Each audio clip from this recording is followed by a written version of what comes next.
Vamos lá, firme e forte. Hoje a gente vai continuar aqui do artigo 13 da seção 4 dos serviços técnicos profissionais. Vamos começar aqui, ó.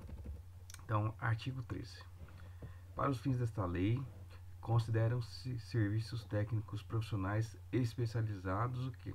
Os trabalhos relativos a... Aí ele vai dar aqui, ó, são 7 itens, ó. Vamos lá, o que são serviços técnicos profissionais especializados? Então, de novo. O que se consideram serviços técnicos profissionais especializados aqui no artigo 13 da Lei 8666. Vamos lá. 1. Estudos técnicos, planejamento e projetos básicos ou executivos. 2. Pareceres, perícias e avaliações em geral. 3. Assessorias ou consultorias técnicas e auditorias financeiras ou tributárias. 4.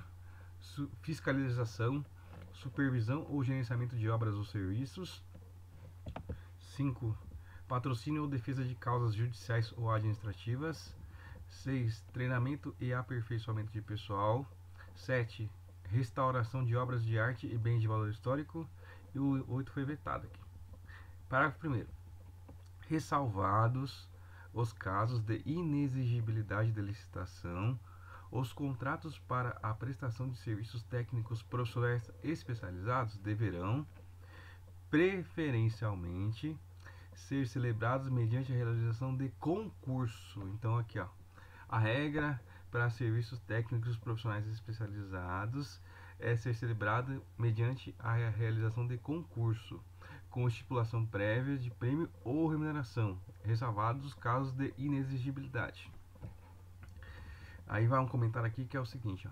Para que algum serviço técnico listado no artigo 13 seja contratado por inexigibilidade da licitação, é necessário que seja simultaneamente de natureza singular, prestado por profissional ou empresa de notória especialização, além de não ser de publicidade ou divulgação. Isso aí a gente vai ter que ver lá no artigo 25, a gente vai ver isso mais para frente. Parágrafo 2º. Aos serviços técnicos previstos nesse artigo, que são os serviços técnicos profissionais especializados, aplica-se no que couber o disposto no artigo 111 desta lei. O 111 fala o que aqui, ó? O artigo 111 estipula que a administração só poderá contratar, pagar, premiar ou receber projeto ou serviço técnico especializado desde que o autor ceda os direitos patrimoniais a ele relativos e a administração possa utilizá-lo de acordo com o previsto no regulamento de concurso ou no ajuste de sua elaboração. Vamos continuar aqui, ó. Parágrafo 3º do artigo 13. A empresa de prestação de serviços técnicos especializados que apresente relação de integrantes de seu corpo técnico em procedimento licitatório ou como elemento de justificação de dispensa ou inexigibilidade da licitação, ficará obrigada a garantir que os referidos integrantes realizem pessoal e diretamente os serviços objeto do contrato. Prestação importante isso aqui, ó. E aí, o que a gente vai poder falar sobre isso aqui, ó? Trata-se dos contratos personalíssimos, em que o nome do pessoal que irá executar os serviços constitui fator relevante para a contratação, de tal sorte que a substituição desse pessoal descaracterizaria totalmente a validade da proposta da empresa vencedora. Nesta hipótese, a lei não permite a subcontratação, ou seja, o pessoal indicado é que deverá executar diretamente os serviços objeto do contrato. Então aqui o artigo 3 a gente viu aqui, agora a gente vai passar para a seção 5, no artigo 14, que é a questão das compras. A gente vai ver o 14, o 15. Deixa eu ver aqui até onde vai dar para ir nesse bloco. Acho que nesse bloco aqui a gente vai conseguir até o 15, porque o 15 é grande. Não, dá para ir até o 16. Vai dar certinho. Vamos lá? Artigo 14 das compras, seção 5. Nenhuma compra será efetuada sem a adequada caracterização de seu objeto e indicação dos recursos orçamentários para seu pagamento, sob pena de nulidade do ato e responsabilidade de quem lhe tiver dado causa. Artigo 15. As compras, sempre que possível, deverão... Aí vamos lá. O que as compras deverão ter aí sempre que possível? Aí? São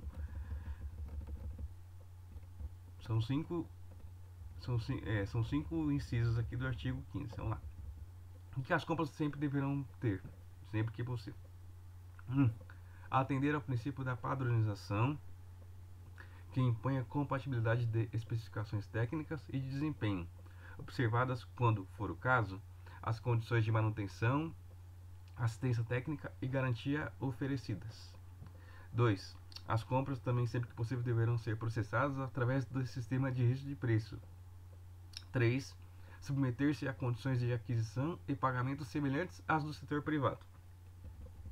Com essa orientação, a lei está implicitamente dizendo que as compras governamentais devem ser eficientes e realizadas nas condições de mercado. Quarto inciso aqui com relação às compras aqui no artigo 15. As compras devem ser subdivididas em tantas parcelas quanto as necessárias para aproveitar as peculiaridades do mercado visando economicidade.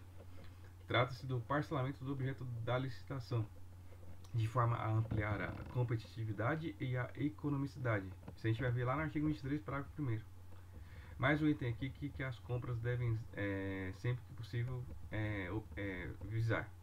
Então, também as compras devem o quê? Balizar-se pelos preços praticados no âmbito dos órgãos e entidades da administração pública. Aí o que é isso aqui, ó? Essa parte do inciso 5 aqui, balizar-se pelos preços praticados no âmbito dos órgãos e entidades da administração pública. Esse dispositivo trata do sistema de registro de preço, que atualmente é regulamentado pelo Decreto 7892/2013. Em suma, o sistema de registro de preço é um conjunto de procedimentos para a formação de um banco de dados de preços e fornecedores, que fica registrado numa ata, denominada Ata de Registro de Preços, com característica de compromisso para a futura contratação. Assim, quando a administração desejar contratar determinado bem ou serviço registrado em sistema de registro de preço, não precisa fazer uma nova licitação. Basta apenas acionar o fornecedor cadastrado na ata, que será então obrigado a fornecer o bem ou executar o serviço nas condições e preços constantes do registro. Aí, ó, o que a gente vai falar aqui, ó? O sistema de registro de preço é utilizado em que situações, por exemplo, aqui, ó? 1. Nas unidades que realizam contratações frequentes de determinado bem ou serviço. 2. Para atendimento a mais de um órgão ou entidade. 3. Para atender a programas de governo. 4. Na aquisição de bens com previsão de entregas parceladas. Ou 5. Quando, pela natureza do objeto, não for possível definir previamente o quantitativo a ser demandado pela administração. Aí no parágrafo seguinte que a gente vai ver agora aqui, ó, estão algumas das principais características do sistema de registro de preço, com destaque para a modalidade de licitação a ser utilizada na formação do registro. A regra para poder formar o registro de preço é a concorrência. Também pode ser usado o pregão aí, subsidiariamente. Então vamos lá. A modalidade de licitação a ser utilizada na formação do registro de preço é a concorrência como regra, podendo também ser pregão. E, para o fato de que a existência de uma ata de registro de preço não obriga a administração a contratar com um fornecedor registrado, ficando-lhe facultada a realização de licitação específica para a aquisição pretendida. Porém, o fornecedor registrado terá preferência em igualdade de condições. Aí, vamos voltar aqui, a gente está no artigo 15, a gente viu aqui o que as compras deverão ter aqui nos incisos 1 a 5. E aí, vamos lá, ó. O parágrafo primeiro vai continuar falando da registro de preço no artigo 15. O registro de preço será precedido de ampla pesquisa de mercado. 2. Os preços registrados serão publicados trimestralmente para orientação da administração da imprensa oficial. Então, o registro de preços será precedido de ampla pesquisa de mercado. Os preços registrados serão publicados trimestralmente para orientação da administração da imprensa oficial.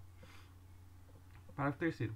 O sistema de registro de preços será regulamentado por decreto, atendidas as peculiaridades regionais, observadas as seguintes condições. 1. Seleção feita mediante concorrência, que é a regra, que a gente viu aqui, mas pode pregão. 2. Estipulação prévia do sistema de controle e atualização dos preços registrados. E 3. Validade do registro não superior a 1 ano. Continuando aqui, ó, parágrafo 4º do 15.